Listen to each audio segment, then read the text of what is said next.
Jepang yang menyengsarakan rakyat Indonesia selama pendudukan, memicu rakyat melakukan perlawanan, pembelaan tanah air. Peta berada di bawah kendali pemerintahan militer Jepang, bahkan ikut memberontakan. Ini disebabkan karena perwira Peta kerap direndahkan oleh Jepang.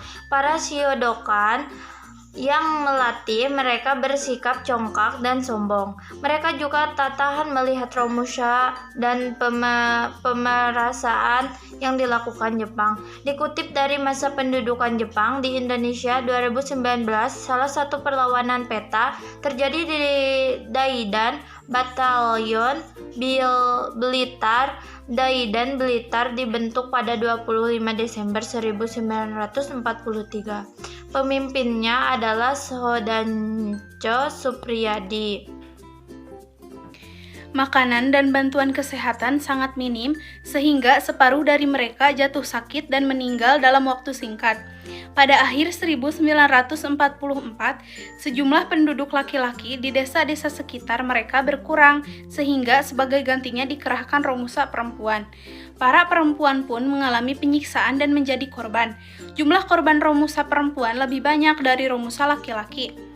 Penderitaan rakyat memunculkan rasa nasionalisme dan keprihatinan dari para tentara Peta Blitar.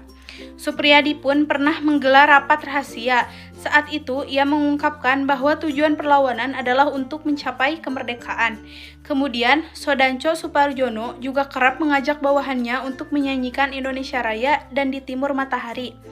Shodancho Partoharjono bahkan mengibarkan bendera merah putih di sebuah lapangan besar pada 14 Februari 1945. Pada Kumiai, organisasi pembeli padi, melebihi jatah yang telah ditentukan.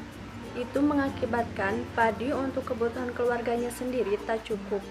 Mereka terancam kelaparan. Para tentara Peta juga mendengar Jepang telah memerintahkan pembelian telur besar-besaran dengan harga murah untuk tentara Peta. Padahal mereka sendiri tidak pernah mendapatkan jatah telur. Kekecewaan tentara Peta makin menjadi-jadi ketika mereka ditugasi mengawas pekerjaan para Romusa membangun kubu di pantai selatan. Sejak dini hari, para Romusa dipaksa bekerja berat sehingga sore tanpa makan dan tanpa upah. Pemberontakan Supriyadi. Kesaksian pembantu utama Bung Karno 2008 pada 29 Februari 1945 dini hari. Supriyadi dan pasukannya mulai bergerak melawan tentara Jepang. Mereka melepaskan tembakan mortir, senapan mesin, dan granat, lalu keluar dengan senjata lengkap. Setelah Jepang mengetahui adanya aksi itu, Jepang segera mendatangkan pasukannya. Pasukan Jepang juga dipersertai tank dan pesawat udara. Mereka mencoba menghalau tentara Peta yang melakukan perlawanan. Kekuatan tentara Jepang sulit ditandingi.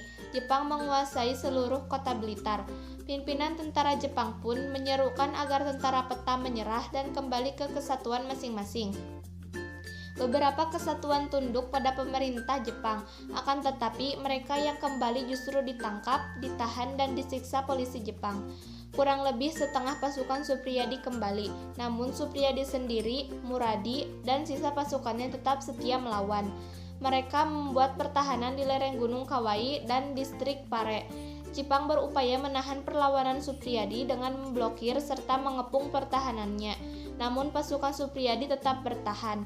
Jepang pun sulit mematahkan tekad dan keuletan pasukan Supriyadi. Untuk itu, Jepang menggunakan tipu muslihat. Komandan pasukan Jepang, Kolonel Katagiri, berpura-pura menyerah kepada pasukan Muradi. Kolonel Katagiri kemudian bertukar pikiran dengan anggota pasukan Peta dengan halus. Sikap itu membalikan hati para pemuda yang sebelumnya geram terhadap Jepang. Kolonel Katagiri berhasil mengadakan persetujuan dengan mereka. Para pemuda Peta yang melancarkan serangan pun bersedia kembali ke Daidan dan menyerahkan senjata. Katagiri menjanjikan pemberontakan yang telah terjadi hanyalah masalah intern yang tak perlu dibawa ke pengadilan militer.